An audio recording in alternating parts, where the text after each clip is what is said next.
Ladies and gentlemen, Assalamu alaikum and welcome to Ambassador's Lounge.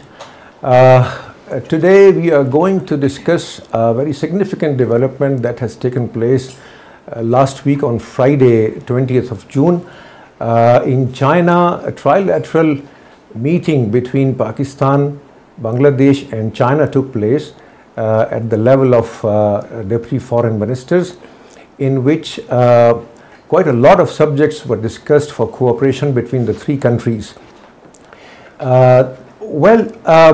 This development has taken place at a time when Middle East was passing through a very crucial phase in its history, and the cooperation between the three countries is being seen as a significant shift in the regional dynamics.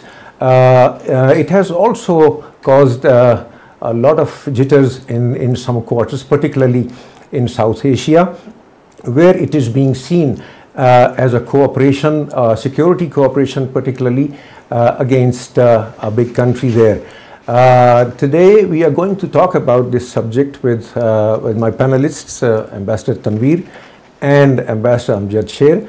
Let me start by asking you, gentlemen, how do you look at this situation? Is it really a cooperation that is targeted against some countries, or it is a kind of a benign cooperation where it is being led by China for the development of two of its very close neighbors and its close allies, Pakistan and Bangladesh? Well, thank you very much, Ambassador Ayaz. It is indeed a very positive and significant development.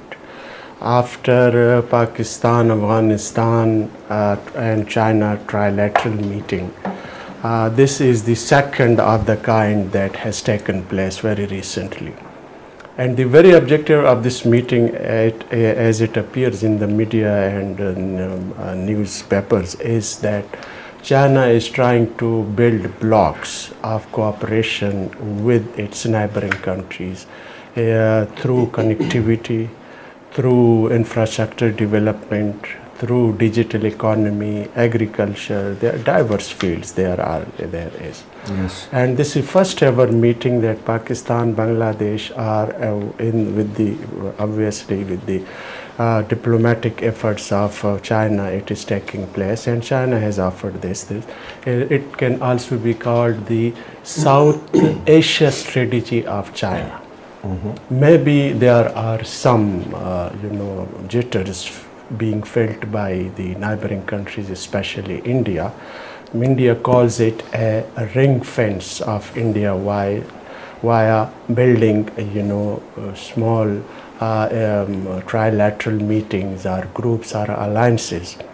But I think China is trying to focus more on infrastructure development through and the principle of this alliance or alignment is first is obviously openness, second is that it is going to be inclusivity and trust, and more important is focus on economic development, infrastructure, connectivity. Obviously this region with China is also neighboring South Asia, Southeast Asia, has been suffering from economic downturn from a very long time. And China is the only now emerging economic power in the region. China wants that it's not only for it to be economically developed, but its neighbors should also share and taste the fruit of development. So that is the spirit behind it. Tanveer? Yes, thank you. I think we have to see it from other point of view also, in a way that in this region we were always talking of SAARC, which is a dead organization as of now. Mm-hmm. And to replace SAARC, I think Indians took initiative, and including Bangladesh and all, a BIMSTEC was, it was launched, and that started moving almost parallel to ASEAN kind of a thing. Initially, China, if you see, has been doing a lot of arrangements or agreements with bilaterally the countries which are bordering China and on South Asia. Now with this new development, definitely, as Amjad mentioned, that it would have created kind of a impatience or some kind of a thing that I know China is up to something else. But in a way that Pakistan, China already has a lot of cooperation and a lot of things are going on. And Bangladesh, which was part of Pakistan at some time, was also a place which was known to the Chinese. Now coming up with new subjects which Amjad has mentioned, I think it's going to definitely help in our region, and also with the change till the time elections takes place in Bangladesh, and let's see how things go at that time, because our neighbors are already not very comfortable with how the relations between Pakistan and Bangladesh are moving as of now. So we have to, I think, wait and see for some time, because they expect the elections to be held next year. How things are they going to continue in the same spirit, and the way it has, the Chinese have taken initiative and brought Pakistan, Bangladesh, which were also doing things on bilateral basis, on a trilateral basis, how do they work?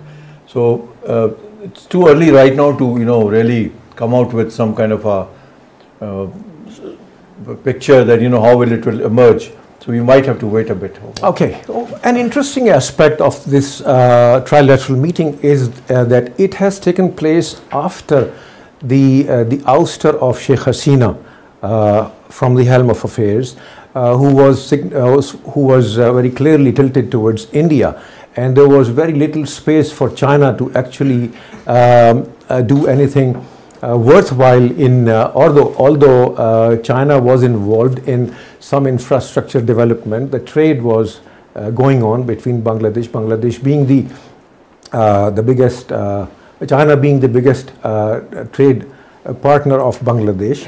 They have about $18.5 billion bilateral trade, which is very, very heavily in favor of China, about 16 billion.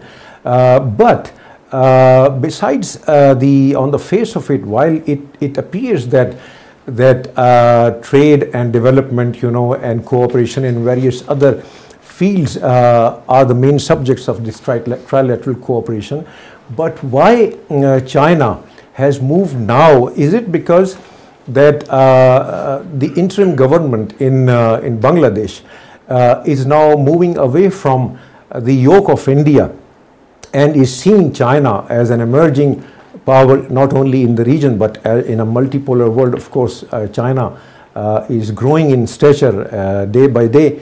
So is it because of this significance of China that interim government in Bangladesh has not only moved closer to Pakistan but also closer to China, and this is definitely quite alarming for India particularly? How do you look at that?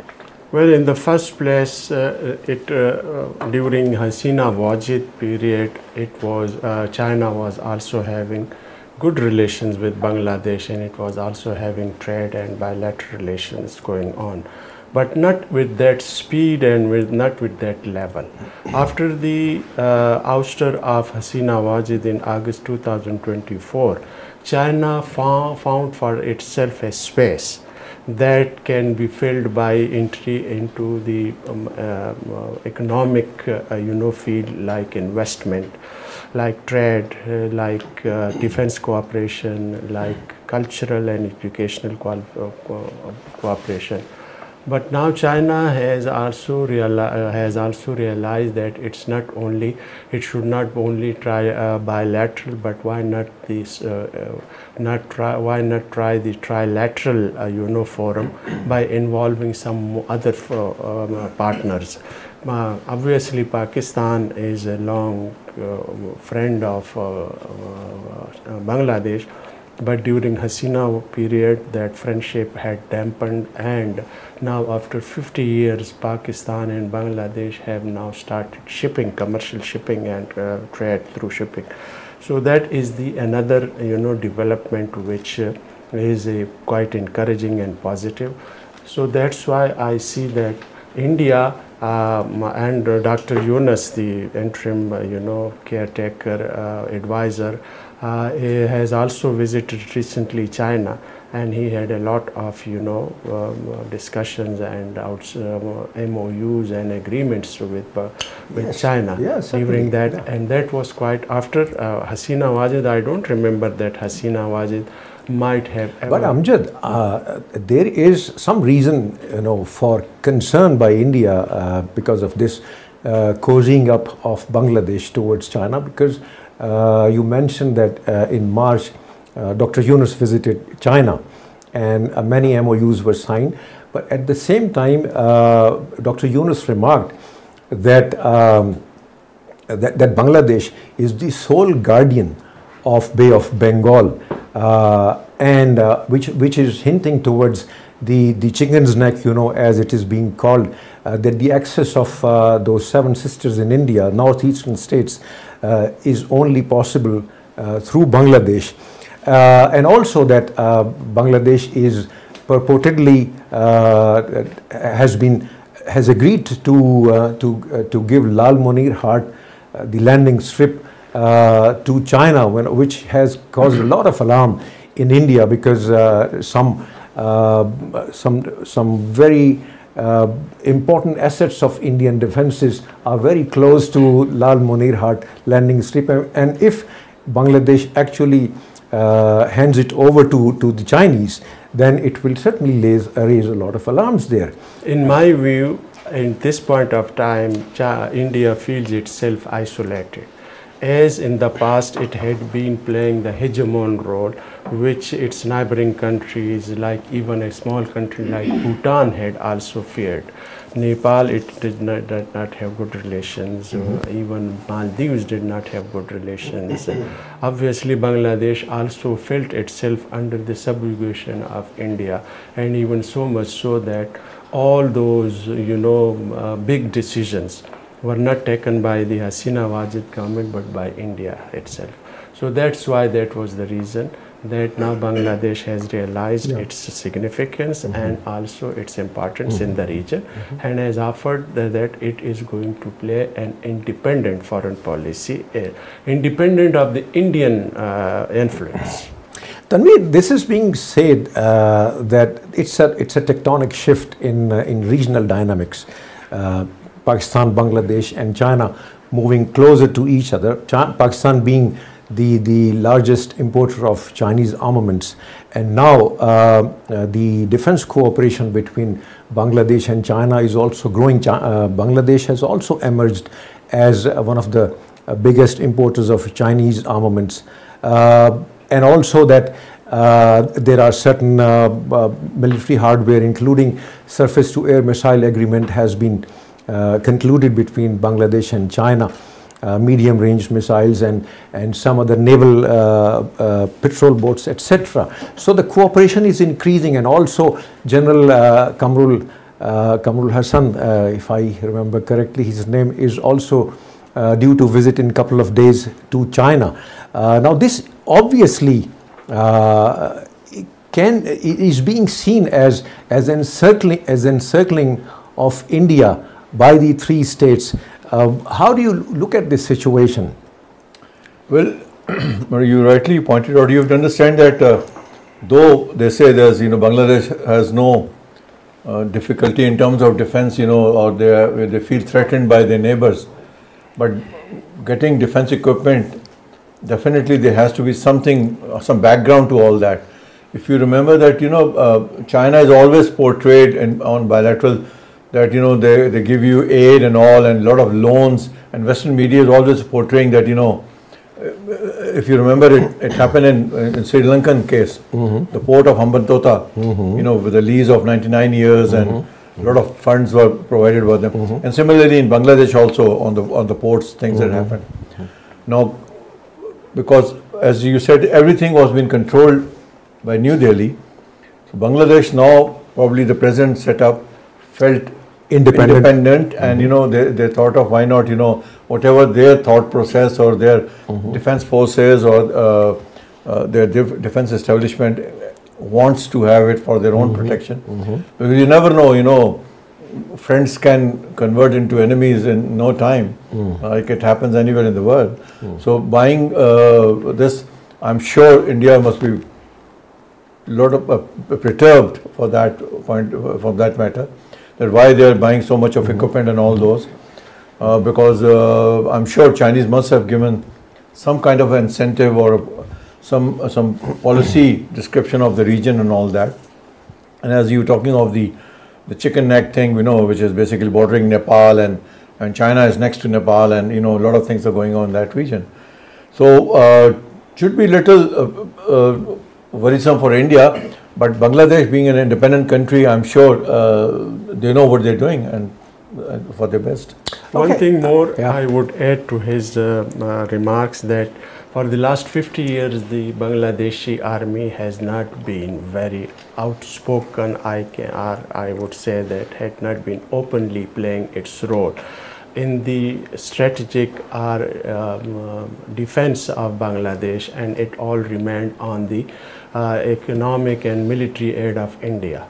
Now Bangladesh army has also realized, which I think according to some estimates it says around 70,000, but it may be more than that.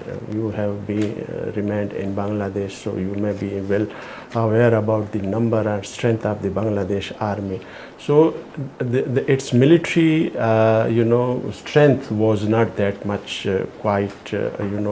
good. That's why it realized that now it should have also some military strength, in the sense that it can defend itself against any hegemonic designs by a neighboring country.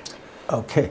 Well, one more point of concern for India perhaps is that since the main theme of this cooperation seems to be trade and economic cooperation between the three countries for the development of particularly Bangladesh and Pakistan being two developing countries, it is being seen askance by the Indians, because they think that China is perhaps going to dominate the Bay of Bengal. China has also been awarded contracts for upgradation and development of Chattogram and Mongla ports, and Pakistan has also sent, after 50 years break, its goods to Bangladesh. About more than 1,000 containers have been sent there, between October and now.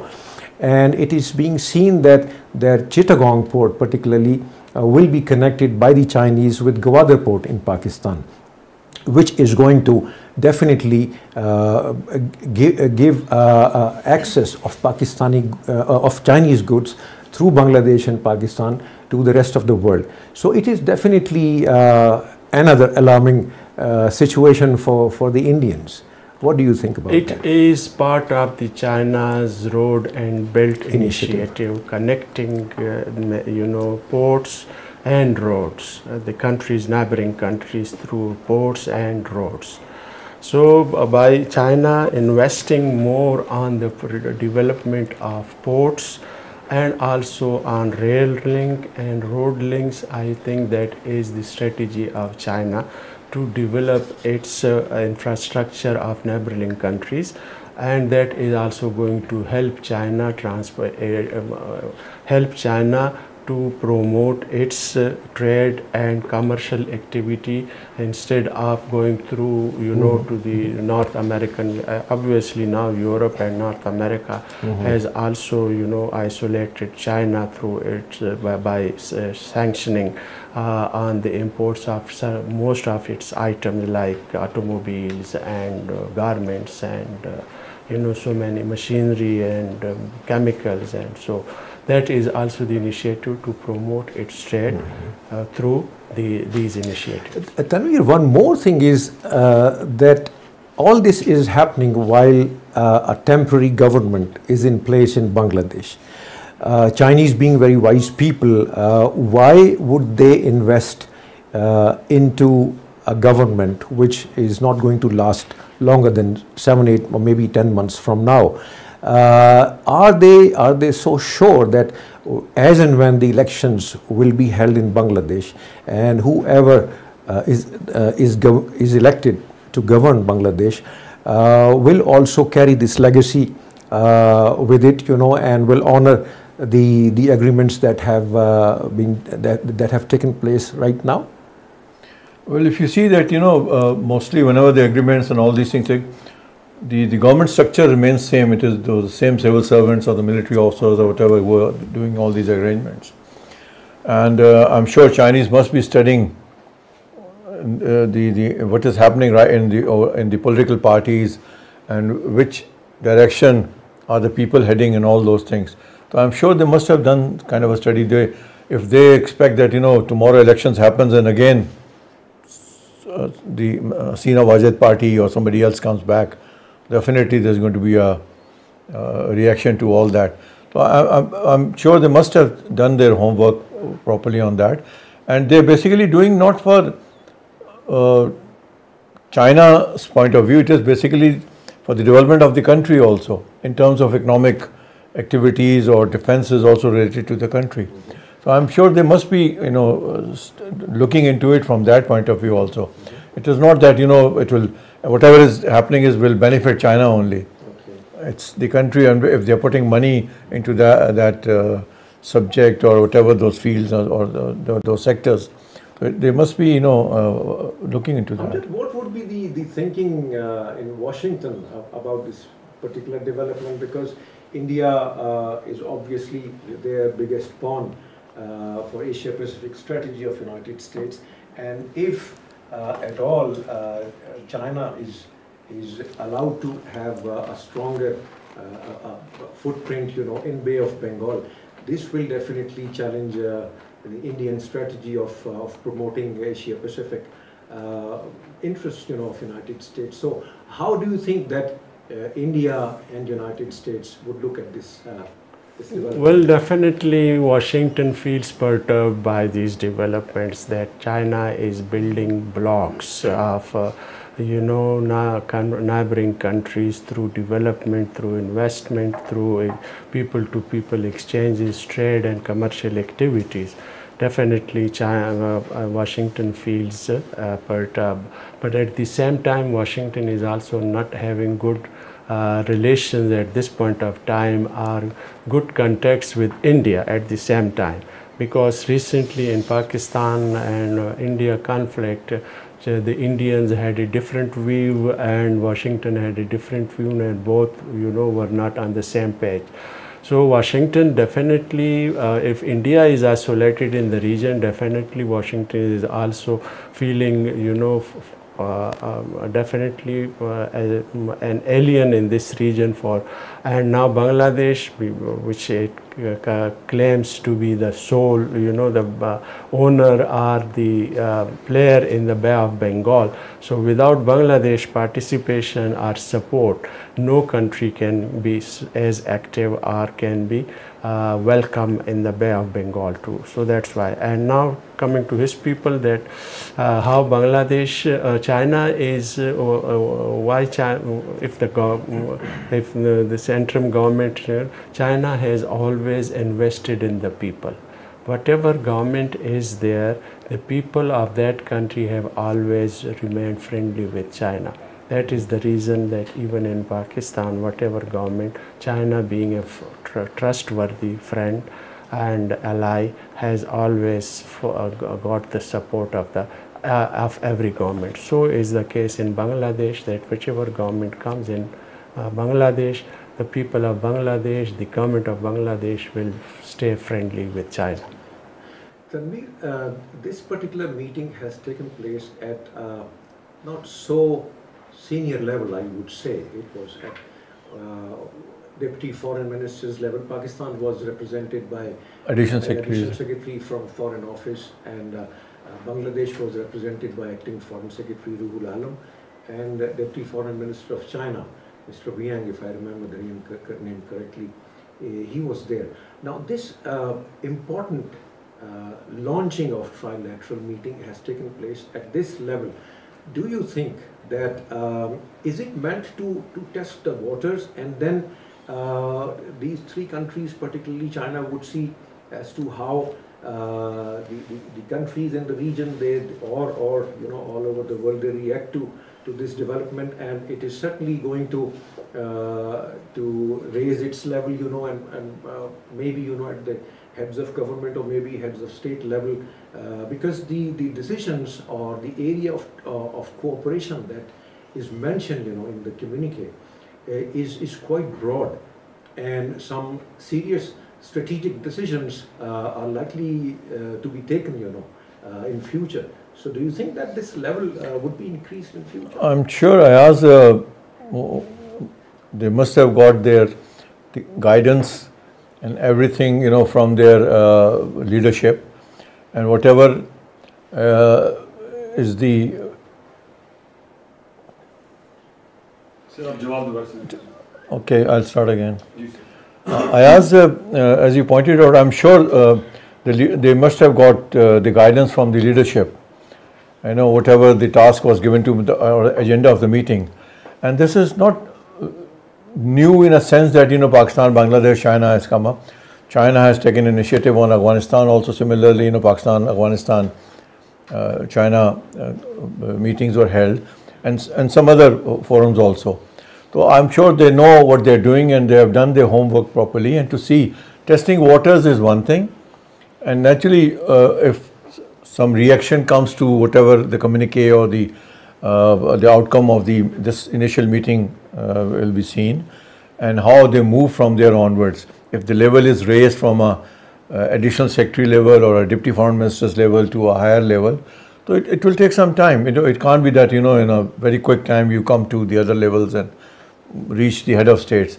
So they'll see how things work, how do they get response from these countries as well as the neighboring or the people who are a little worried of these new collaborations. Amjad, let me ask you an interesting question.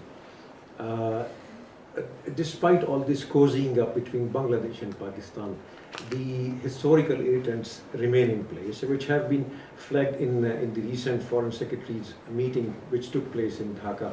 The questions of apology and reparations, etc., they were flagged by the Bangladeshi side.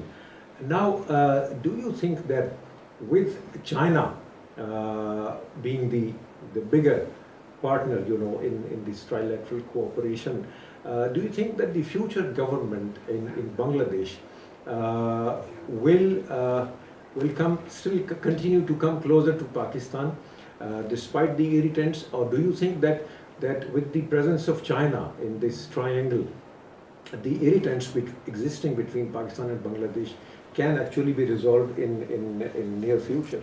Well, this is an historical baggage which the two countries have been carrying for the last 50 years.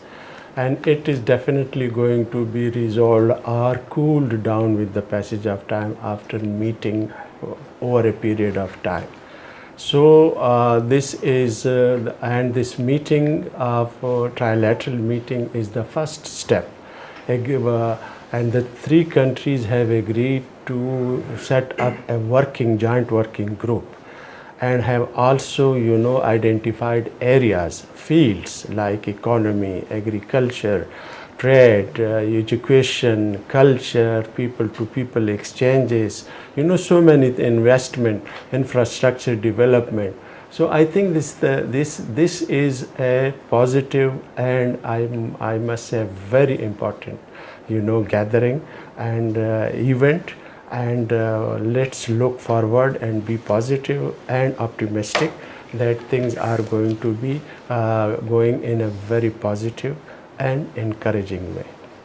Tanveer, recently our Field Marshal had a lunch with Mr. Trump, and we do not know what transpired between the two, but I'm sure that our Field Marshal must have been advised to remain cautious about moving too closer to China. Now this trilateral cooperation has taken place, and as you said that the level is going to increase, and particularly Pakistan and Bangladesh, who are also partners in defense cooperation as well. Pakistan has been supplying some military hardware to Bangladesh as well. Now, will this provide an opportunity for Pakistan to have a stronger footprint in Bangladesh, or it will be an exclusive territory of influence for the Chinese, and how Pakistan would tread between the two? We have to walk a real tightrope walk between United States and China, as is the case with Bangladesh. Well, Ayaz, first of all, I would like to clarify that I was not part of the meeting, and whatever you're saying, I will not like to really comment on it, because this was not kind of a question I think they should be discussing at that level. It was more of a, talking of the Iran-Israel and war or whatever was happening. That was more important. I think Bangladesh, China would have not mattered at that time. In 1971, Pakistan was the first country to build the bridge of connection between China and the United States of America. And that was also the reason of stopping the Indo-China war in Vietnam and Cambodia and Laos. And after that,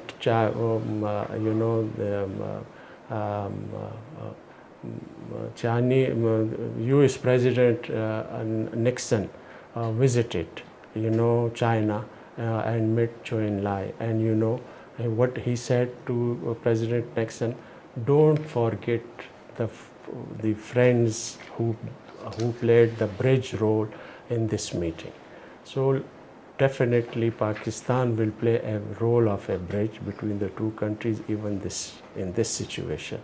Although we are not privy to the meeting, but definitely there were some positive, and our side must have told them very positive about the role of China in the region. That's very encouraging. Gentlemen, thank you very much for your participation. Ladies and gentlemen, you heard the views of our participants.